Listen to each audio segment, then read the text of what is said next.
रखना 100 ਦੇ ਉਹਨੇ ਆਪਦੇ ਕੋਲੇ ਰਹਿਣ ਤੇ ਦੂਜੇ ਜਸੀਰ ਨੂੰ 300 ਰੁਪਏ ਫੜਾਤਾ ਮੈਨੂੰ ਬਣਾਦਾ ਇੱਥੇ ਫੁੱਦੂ ਕਹਿੰਦਾ ਮੈਂ ਤਾਂ ਕਹਿੰਦਾ ਜਸੀਰ ਨੂੰ ਪੈਸੇ ਫੜਾ ਦੇ ਇਹਦੇ ਅੱਗੇ ਬੈਠੋ ਹਾਂ ਬੈਠੋ ਪੈਸਾ ਮੈਂ ਗੱਡੀ ਚਲਾਉਂਗਾ ਮੈਂ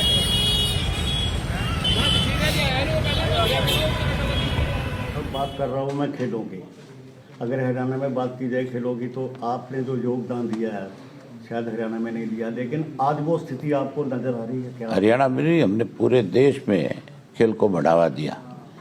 मैं जब ओलंपिक का वाइस प्रेसिडेंट था, बॉक्सिंग फेडरेशन का प्रेसिडेंट था, या उसके बाद जब प्रेसिडेंट बना ओलंपिक का, तो हमने खेलों को पूरे देश में बढ़ावा देने का काम किया। लेकिन आज खेलों में बहुत बड़ी राजनीतिक जो है घुसपैठ है।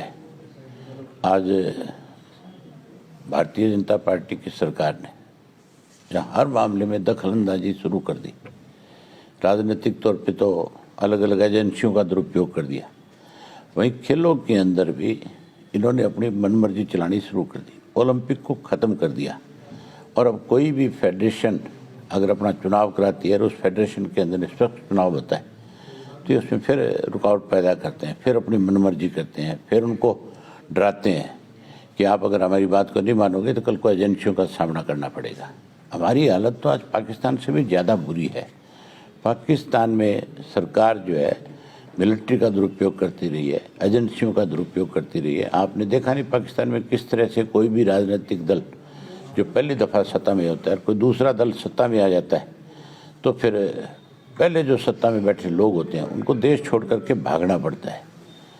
यही हालत आज हमारे देश की। हमारे देश से अनेक बिजनेसमैन जो है, राजनीतिक लोग तो देश छोड़ करके नहीं भागे, वो तो जेलों में तो चले गए, लेकिन उन्होंने दूसरे देशों में जाना मुनासिब नहीं समझा। लेकिन बहुत सारे बिजनेसमैन ऐसे हैं जो डर के मारे सरकार से देश छोड़ करके विदेश में जा करके अपना कारोबार कर रहे हैं। चलो कुश्ती संघ की बात की जाए तो कुश्ती, मैं वही तो आपको बता रहा था कि ये सब जबरदस्ती है। उनके चुनाव हो गए, कोर्ट ने चुनाव करा दिए, उसके बावजूद किस चीज़ का दखल है? ऑटोनमस बॉडी है, ओलंपिक है और स्पोर्ट्स जो है उसके अंदर कोई दखल सरकार का हो नहीं सकता। लेकिन सरकार जबरदस्ती मतलब डराती है कि आप अगर हमारी बात को नहीं मानोगे तो कल को कई चीज़ों का सामना करना पड़ेगा आपको। 2024 के चुनाव आ रहे हैं, हरियाणा में भी चुनाव हो गए Lok Sabha. Indian National Lokdal party सत्ता में आएगी। बात की जा रही है जैसे कि अभी चर्चाएं चल रही हैं, कांग्रेस और आप इकट्ठे मिल रहे हैं, तो उसका कुछ होगा? तो पंजाब में चर्चा कहाँ से आ गई इस बात की? अभी भी आगे आप चंडीगढ़ की बात करें तो वहाँ कांग्रेस ने आपके साथ मेयर चुनने की बात की है। उनके आप पार्टी का, आप और कांग्रेस का क्या संबंध है उसका हमें कोई मतलब नहीं है। हमारा कोई भी संबंध नहीं है कांग्रेस के साथ, कोई वास्ता नहीं है। तो 2024 में हरियाणा में कैसा रहेगा? मैंने कहा ना, इंडियन नेशनल लोकदल पार्टी सत्ता में आएगी। ਸਰ ਲਗਾਤਾਰ ਜਿਹੜਾ ਯੂਥ ਆ ਦੇਸ਼ ਦਾ ਬਾਹਰ ਜਾ ਰਿਹਾ, ਰੁਜ਼ਗਾਰ ਦੇ ਮੌਕੇ ਖਤਮ ਹੋ ਰਹੇ ਆ, ਕੇਂਦਰ ਸਰਕਾਰ ਵੱਲੋਂ ਵੀ ਕੋਈ ਰੁਜ਼ਗਾਰ ਨਹੀਂ ਮੁਹੱਈਆ ਹੋ ਰਿਹਾ, ਕੀ ਕਹਾਂਗੇ? केंद्र के अंदर नहीं, प्रदेश की सरकारों की हालत उससे भी ज़्यादा खराब है। युवा आज सारे देश का जो है वो परेशान है।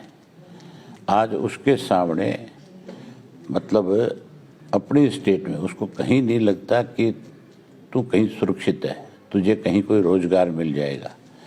आज इसीलिए युवा जो है अपने माँ बाप पे प्रेशर बनाता है, अपनी ज़मीन बेचता है और फिर स्टूडेंट वीज़ा के माध्यम से या कोई और तरीके से या डोंकी से विदेश भागता है। फिर विदेश जाने के बाद जो डोंकी से चला जाता है वो तो बहुत परेशान होता है। उसके तो घर में अगर कोई बुजुर्ग बीमार हो जाए तो उसकी देखभाल कोई नहीं कर पाता, किसी की डेथ हो जाए तो उसको कंधा भी नहीं दे सकता।